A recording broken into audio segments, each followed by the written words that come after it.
Welcome back to my YouTube channel. It's me, your Madam Daminians, Regine Bernardo. And siya po ang napili po nating manalo para gamitin at i-review ang product ng U-Keratin Treatment na may taglay na 80% straightening effect. So titignan po natin yan dito sa napili po nating at mapalad na nanalo para bigyan po ng free hair treatment gamit ang product na ito na nagmula pa sa aking Alpha 8 family. Ayan, thank you so much dahil nag-share din po sila ng blessings sa mga tinutulungan po nating kapwa hairdresser. So first step mga madamdaminians, nagkulay muna po tayo sa kanyang buhok.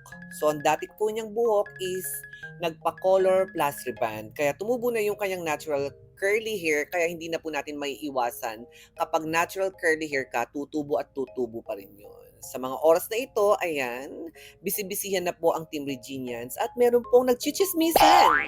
Walang iba kundi ang dalawang marites dito sa Team Reginians, si Lenny at si Lotlot. So, seryoso po talaga ang pinag-uusapan nila, no? Kaya tingnan natin at pakinggan natin ang kanilang panig kung ano ang kanilang mga pinag-uusapan maya-maya. So, ito, after po natin kinulayan, pinashampoo muna natin yung buhok ng ating mapalad na nanalo para sa U-Keratin treatment. And walang iba kundi si Ate Carol. Ayan, congratulations Ate Carol dahil ikaw yung mapalad na napili po namin at talagang deserve mo yan. So eto na, gagamitin na po natin yung U-Keratin treatment at pagbukas na pagbukas ko, yung amoy in fairness, mabango ang kanyang amoy. Parang may pagka-Alaska evaporation. Ayan. Kapag gumagawa ng yemas yung tita mo, tapos kapag may tira ng Alaska evaporation or kondensada, may tira-tira, yan. Yung sa lata, ititiltil mo yung daliri mo at titikman mo yung tira-tirang Alaska. Ganun na ganun yung amoy niya. So, pinatuyo naman po natin siya ng 80%. It means meron pang natitirang 20% dun sa part na nababa na treated na kasi nariban po si madam.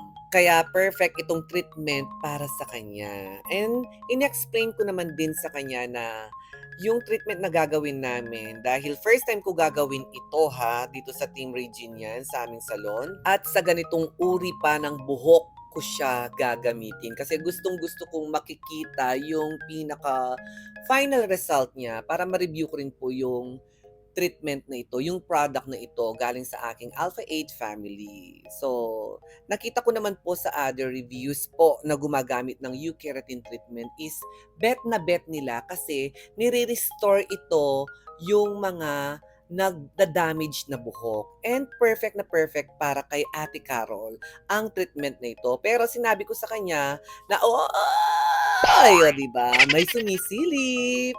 Miss Odessa Jones. Hello, Darang Neneng. Ayan. Anak po niya si Ate Carol. At nanay niya ni Ate Carol si Darang Neneng. So magkaano-ano sila na Janela. Oy, hello niya ay Janela. Magnanay. Ayan si Ate Carol. Congratulations! Diba? Tuwang-tuwa si Ate Carol. So yun, go back to our question and answer, mga madamdaminians. Ayan. Nakakalito talaga ang nagbibideo natin. Ayan si Madam Camille. Hello! Ang ating Suki. Kung saan-saan siya pumupunta. Nahilo ako sa iyo, Day. Itutok mo lang dito. Ayan. Perfect, Lot-Lot. And ibabad po na natin ng 30 minutes yung first na pag-apply po natin sa U-Keratin treatment. And after 30 minutes, pagsuklayan at lagyan ulit ng gamot yung part na hindi nalagyan. And wag muna natin ibababa sa pinakababa niya kasi treated na masyado yung kanyang buhok and galing po siya sa reband. At hindi ko alam kung saan siya nagpa-reband kaya naman ingat-ingatan po natin yung kanyang buhok. So, another 30 minutes, ibalot natin siya ng plastic cover. Gawin natin siya ng notebook. Yes. After natin binalot ng plastic cover, alisin.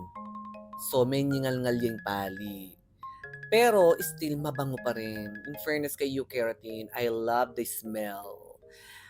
pagsuklayan at sa puntong ito ay dare-diretso ko na po siyang sinusuklayan. Dinamay ko na po yung part na treated pero 10 minutes lamang po yung pag-stay ng gamot dun sa treated part niya para at least hindi po masisira, madadamage ang buhok ni Ate Carol. Laging tandaan, kapag mayroon pong straightening effect yung gagawin po natin sa mga buhok ng ating client, kapag treated na yung buhok, kailangan wet application na lamang po. Kaya kailangan ingat na ingat pa rin po tayo sa pag-apply ng mga product na meron pong straightening effect.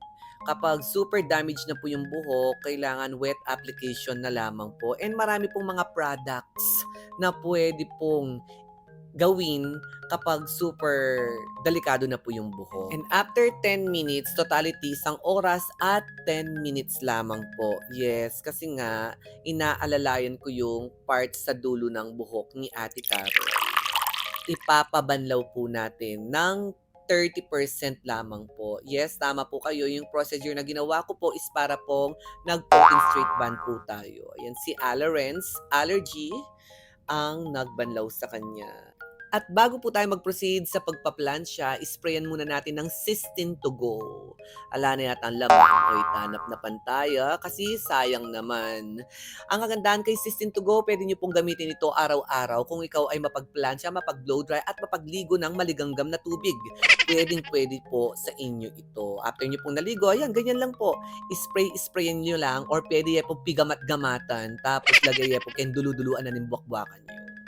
At dito kailangan po natin i-blow dry ng 100% gamit ang pangmalakasan nating RV Hair Blow Dry na available po dito sa ating salon mismo. Pwede po kayo mag-direct dito para bumili ng mga produkto na ginagamit po namin at mga equipments like yung mga blow dry and plancha. So after po natin na blow dry, yan 100%, dadako na po tayo sa pagpaplansya using ang ating pangmalakasan na RB Hair Iron at U-Lady. So, dito sa puntong ito, mag-RB po tayo sa part na sobrang kulot, yung tumubo na, yung pinaka-virgin niya. And then, dun sa ilalim naman is U-Lady. Kaya lagi ko pong sinasabi sa mga kapwa hairdresser ko, lalo na sa mga kapwa salon owners, mga salonista dyan, na dapat mag-invest po tayo sa mga kagamitan like yung mga plancha. Napaka-importante po ng mga plancha kasi may kanya-kanya po tayo talagang parang gamat. Ayan. Kung ano yung mga gamat na plancha ng mga hairdresser or hairstylist nyo, mga kasalon owner ko po dyan, ay kailangan mag-invest po tayo. So, sa puntong ito, pinagdalawan na nila Bebe at Chanchan ang buhok ni Ate Carol. At dito naman is busy-busy na po sina Lotlot, Rika May, Abril, at Janela. And ayan po yung ating ginamit na gamot sa kanya. After natin pinlansya, pahinga lamang pong 10 minutes. After 10 minutes, mga madamdaminians, babandawin na po natin. Kasi makikita na po natin yung kanyang pinaka-final result, ora mismo. After 10 minutes, pinabanlaw na po natin kay Dada Bing si Ate Carol. And ang ipagbabanlaw na po natin sa kanya is yung Sealer Yogi Care number 2. Ang kagandahan po kasi dito is sobrang dulas, mabango at nakakalambot po sa buhok. Vitamins at the same time. And pwede rin po itong ibabad at least 30 minutes kung ito lamang po yung treatment na gagawin ninyo sa inyong tahanan. Bigyan nyo ng tubig, 1:1 yung pagsangkap niyan or pagtimpla niyan. At eto na po, the moment of truth, makikita na po natin kung ano po ang magiging resulta sa kulot na buhok ni Ate Carol. So wala na pong cut-cut ito mga madamdamin, binilisan ko lamang po kasi syempre kung sobrang bagal po ng video, talagang aabutin po tayo ng 1 oras. Kaya bilis-bilisan po natin yung pag-edit or pag-speed ng video dito lang sa pagbo-blow dry. Kasi makikita nyo naman po, ayan o, unti-unti nakikita ko na parang nawawala na po yung kanyang parang mga sinampalukan at mga parang muscle na tinutunaw ng botox, kung tawagin ay Barbie arms sa ating masel-maselan. Ay! Puyat! Puyat na nena naman ng anak ko, no ko. Nino kayang painumana. Itana may gising ni Barbie si. Diba? Ganyan talaga ang maganda. Nagpapainom ng 2 case. Diba naka-naka? So dito mga madamdamin ay nakikita na po natin ang pagbabago sa buhok ni Ate Carol. In fairness sa personal sobrang lambot. As in, lumambot yung buhok ni Ate Carol and pwedeng-pwede po ito sa mga madamdaminians po natin na ayaw nila ng magpapariban. So consistent po dapat. Every 2 to 3 months pwede po kayo magpagawa nito kasi super safe po siya. Mas maganda po siya sa Brazilian keratin or Brazilian botox, yung pinaplantsa na nandun pa yung gamot. Ito kasi binabanlawan pa eh. So, hindi siya mausok at wala po siyang kahapdi-hapdi sa mata. So, eto na po yung kanyang final Wow. result, mga madamdamin. As you can see, meron pa rin po siyang uka-uka. Or, kung tawaging, a little bit of Celine Dion. Pero at least, mga madam, sabi ko naman sa inyo, 80% straightening. Pero yung lambot, totality, 100%. Yung kinang, nandun siya. Kasi tignan nyo naman po yung, ayan o, di ba? Nawala yung pagka-Lion King. Yun naman yung pinaka-importante doon. Merong improvement. Hindi nga lang 100% straightening. Tignan mo naman yung before niya. Yan po yung before niya. Yung kanina, yun na po yung after niya. Ayan na po. So, gugupitin ko na lamang po sa dulo. Actually, papasadahin na lamang po natin ng konting-konting plancha. Pero kahit blow dry na lamang po, pwede na to. Pero, planchahin na lamang po natin siya ng konti para mas magandang tignan. At yan na po yung kanyang pinaka-final look. Hindi po talaga magiging 100% straightening sa mga kinky hair. Pero yung lambot is 100%. At kung consistent po si client every 3 months na nagpapaganito, ay mag-i-improve na ng mag-i-improve ang kanyang buhok. So para sa akin, it's a perfect sa akin ang U-keratin treatment para sa mga damaged hair at sa mga wavy hair. Siguro kung kabuhok ko lang si Ate Carol, yung wavy lang, feeling ko 100% yung straightening niya. Pero dahil sobrang kulot si Ate Carol, ayun, hindi talaga magiging 100%.